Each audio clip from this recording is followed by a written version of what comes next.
From CPRE and the CPRE Knowledge Hub, this is Research Minutes, a weekly look at new and important research in education. Today, we look at school funding and how a recession and the ongoing COVID-19 pandemic could impact districts, schools, and students in the coming months.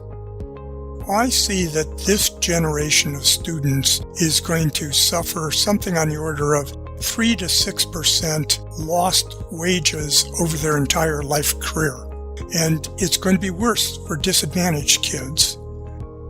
We welcome Eric Hanushek, Stanford University researcher and an internationally recognized leader in the economic analysis of education issues. He joins CPRE Executive Director Jonathan Supovitz to discuss the potential economic and workforce impacts of the pandemic.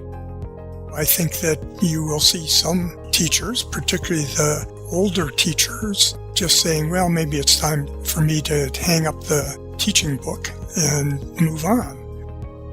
And some recommendations for states, districts, and school leaders hoping to rebound from one of the greatest educational challenges in living memory. If by some miracle all the schools opened in September at the same level they were at in February, we would still have this learning loss that on average is hitting all of these students.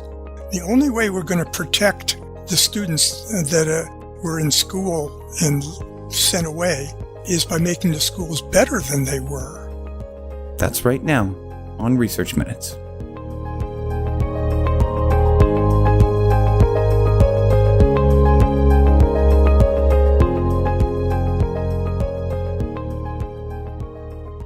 Hello and welcome to Research Minutes. I'm Jonathan Supovitz, the Executive Director of the Consortium for Policy Research and Education at the University of Pennsylvania's Graduate School of Education. Today, I have the real pleasure of speaking with Eric Hanushek, the Paul and Jean Hanna Senior Fellow at the Hoover Institute at Stanford University, and an internationally recognized leader in economic analysis of education issues. Thanks so much for joining us, Rick. It's so nice for you to have me at this time. We're talking now in late June on the doorstep of what is sure to be one of the most challenging years in American education history. States and districts are currently at work with plans to reopen in the wake of the COVID-19 pandemic and rightfully prioritizing the health of students, employees, and communities. At the same time, COVID has dealt a severe blow to the American economy. And we are now beginning to see the evidence of that in the form of proposed and revised budgets released by states across the U.S. From what you've seen, and in your experience as a researcher, how do you think the economic downturn is going to impact school funding for the 2020-2021 school year? Well, I think it's going to have two impacts on funding. One is that funding is going to be less in most instances, unless maybe the federal government puts a lot more money into it, but probably funding goes down. But secondly, funding is distorted because people will be trying to use money in different ways given the chaos that we have with the pandemic. Do you have any sense of how dramatic the downturn might be? It's a little bit hard to get at that. I look at this from being a California resident, where in February, schools were just ready to move into all kinds of new things because the state budget was just plush, and everybody was ready to increase school funding dramatically. And now, I don't know, maybe 10% lower? Who knows exactly how much? It's going to be a late decision on how much the budget will be shrunk, and it might be a moving target over time. And when you talk about distortions, what kind of distortions are you thinking about? Well, as I talk to people in the schools today, the big thing is one of almost logistics. How do we make sure our schools are open? How do we make sure that everybody has some sort of technological hookup? How do we provide everybody with a laptop? And how do we provide new equipment for dispersed education? And so we're going to be putting lots of funding into converting spaces to have half the number of kids in them. We're going to be having to make sure that we figure out how to hand out free and reduced price lunches to a dispersed population, and all kinds of things that are going to actually take resources, and they're going to take resources away from what we would traditionally think of as the core budgets of schools. In the U.S., as we know, not all schools are funded the same way. Some districts have a higher reliance on state funding, and some are more dependent on local funding. So in our current climate, do you see any districts more or less likely to weather the storm of the recession in terms of how they receive funding? I think if you look across the states, you're going to see everything. You're going to see some districts in some states that are doing well and others that aren't. You're going to find some places where local funding ticks up and to try to replace lost state funding. You're going to see other places where there are specific line items for individual school districts from the state. I think you're going to see everything. And I wouldn't be able to generalize at this point. So unfortunately, this is not the first recession that we've experienced in this century. And as we know, in 2008, there was a big economic downturn. Are there any lessons that we can learn from how schools adjusted and responded to that recession that might give us a little bit more intelligence on what we might expect to see next fall? I think there are some things that we can take away from the 2008 recession, but there's a lot still that's going to be different. The things that we can take away is that almost every state reduced its real spending per pupil after 2008, which is an amazing thing because for the previous century, we never had a reduction in real spending per pupil anyplace, or in nominal spendings we had reductions. The other half of this is a surprising resilience of school districts to the lower budgets after the 2008 recession. The school districts, as best you can tell by looking at the outcomes to students, seem to hang in there pretty well, even with the lower funding. Now, I think that, that the upcoming period is going to be quite a bit different because, among other things, we're asking schools to do things that they hadn't done before. And it's somewhat ironic because if you look at schools, they are probably better prepared for emergencies than almost any other part of government, except maybe the Defense Department. They were ready for shooters coming into the schools, for earthquakes, for fires, and so forth. But they never, ever thought about pandemics. And even though they're well prepared for those known problems that they saw, school districts aren't that good at dancing into new things. And they're a little bit sluggish when it comes to that. And we're going to face that where school districts right now are just turning themselves inside and out, figuring out how do we open the doors in September. Are there particular categories within school funding? I'm thinking about special ed or professional development, perhaps, for teachers, or are there particular lines of spending that will be particularly hit by the contraction of school budgets? I suspect so. I mean, I think that like special ed will be covered in some ways. I think the ones you mentioned, professional development, might go down. But I don't think looking at categories is the way to do this. What we're going to see in a large number of school districts is that teachers are asked to do things that they weren't prepared to do or hadn't been doing before. So we're going to ask teachers to do a lot of distance education and a lot of asynchronous presentations and some synchronous. And what we're going to see is something that we've seen a lot before. That is, some teachers are much better at doing these internet presentations and dispersed education kinds of things than others. But that's just what we've seen before. Some teachers are better at in-class presentations than others. What I think the way we get out of this, and I might be leading the discussion faster than you had anticipated of where we go, but if we take this time to, in fact, try to pay attention to who does which job well and make our school decisions based upon allocating people to the things that they do well, we could actually come out in a better position than we were in.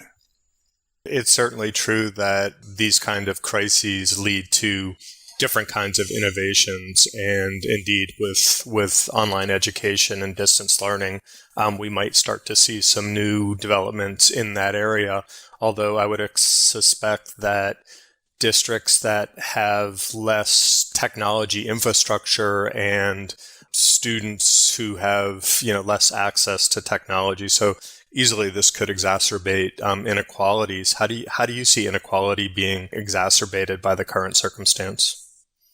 Well, there's no doubt in my mind that one of the major impacts will be to harm disadvantaged kids that don't have the support and haven't had the support for the last 4 months at home, and that aren't getting education, and they're behind. And then there's some kids that are probably ahead from working on their own and pushing forward.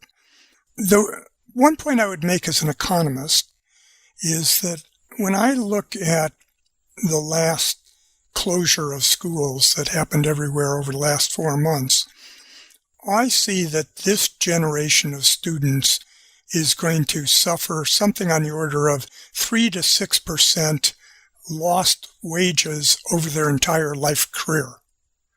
And it's going to be worse for disadvantaged kids. They're going to suffer a bigger loss.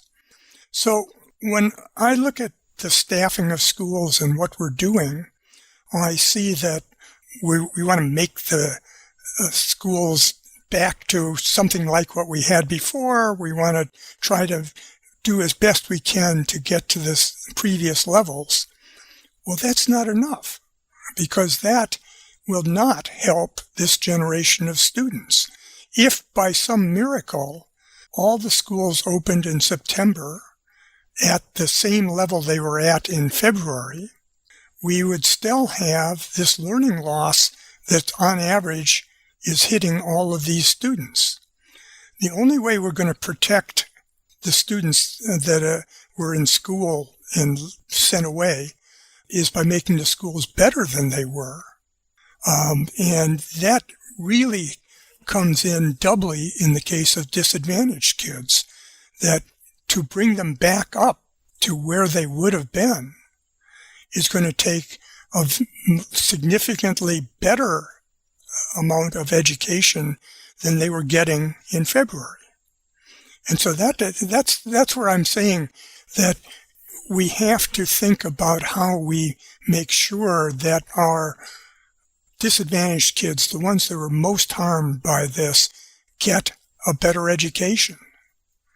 This is a really interesting issue, because one way to look at this is that students experienced a loss of 5 months or 6 months of this academic year. And of course, that's assuming that things go back as they were in the fall, which is highly specious. But across the education lifespan of a student, that 6 months is a relatively small portion of that entire educational experience.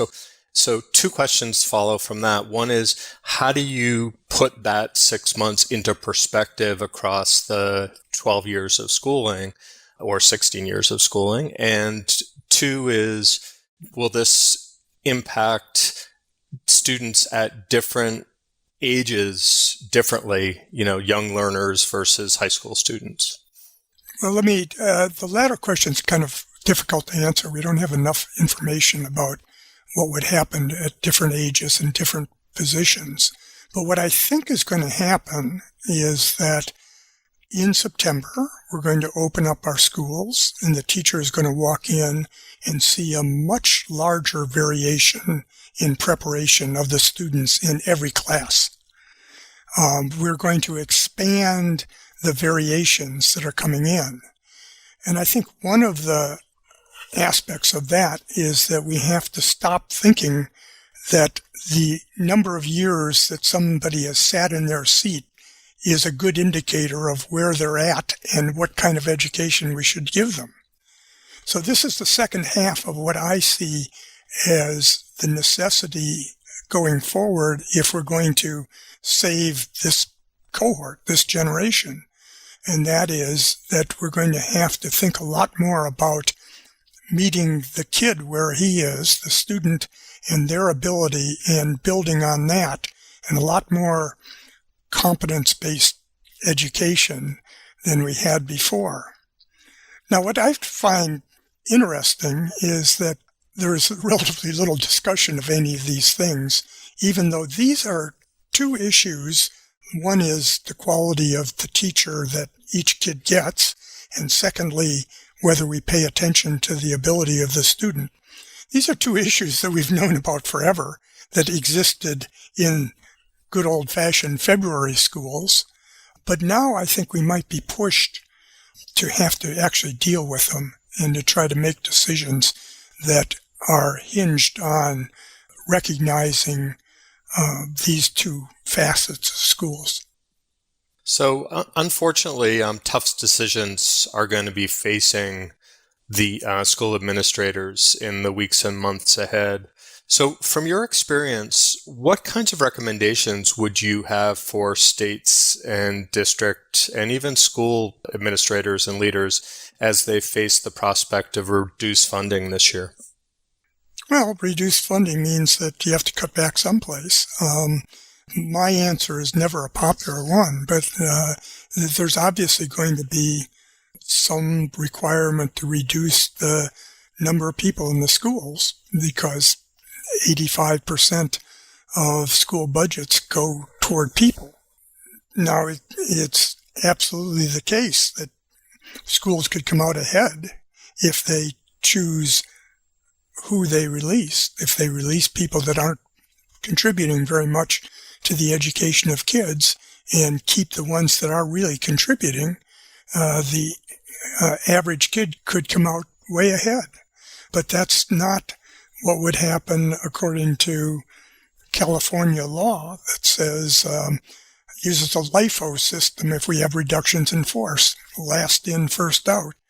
And so if we just imagine reducing the number of teachers by dismissing all the young teachers, then we're not going to be any better off, maybe worse off, as opposed to if you had a ability in, ineffectiveness out policy, you could come out ahead. Do you suspect that some districts might offer early retirement packages to more senior teachers? Well, I don't think it's just a matter of how old somebody is, and that's been the problem. I think that districts will try to do things like that, but the average teacher near the retirement cutoff is an average teacher. No better, no worse. So if you just reduce the number of those, the average that you're left with in terms of effectiveness and quality of the teachers is the same. So I could see districts, given the pressures that they face, trying to alter that situation. So you offer early retirement systems, early retirement to those who aren't very effective in the classroom or who aren't very effective at distance learning, and try to keep those that are effective. So thinking about it from a retirement standpoint, you would offer bonus contracts to teachers. You would probably want to do it without having it affect their retirement pay. You would offer them a bonus that wasn't eligible for retirement calculations, and try to keep the effective teachers around. Do you see any indication that health considerations are going to cause a decline in the teaching force? I think so. If I had to predict, I would say that there are a number of teachers and students who don't want to subject themselves to the increased risk of being around people that might be disease carriers, virus carriers. And so I think that you will see some teachers, particularly the older teachers, just saying, well, maybe it's time for me to hang up the teaching book and move on. And so I think that is going to actually put other pressures on the school districts because school districts have not been hiring a lot of people with all the uncertainty. And so if you have a lot of basically unannounced retirements, school districts are going to be running around just trying to find bodies for many of their things. And so that's going to be an added pressure. But there's a countervailing force of high unemployment rates, which probably suggests that there'll be more adults interested in entering teaching.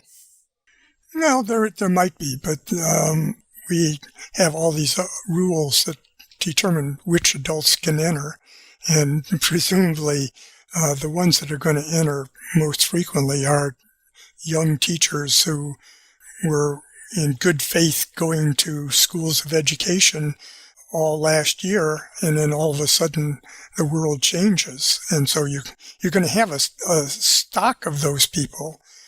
You're probably going to be rushed and pushed to just hire the first applicants in a lot of large school districts. If I looked at Philadelphia School District, I would think that they could get into a real hiring jam when they find out exactly which teachers are going to be available and for what purposes and how many other teachers do we need and so forth.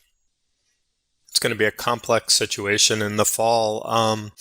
So what are some indicators that you would look at that would give a sense of which way both funding and employment numbers are going to look?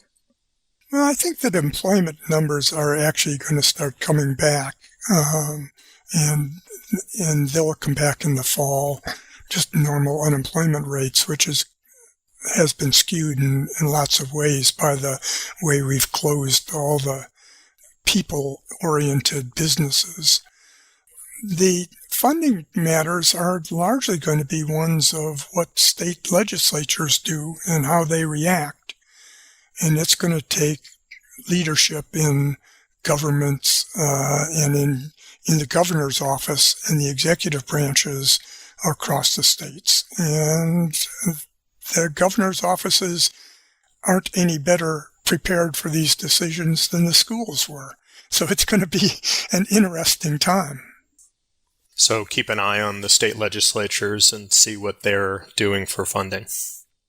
Oh, absolutely. I think that that's going to be key because the schools basically are going to have a hard time spending money they don't have.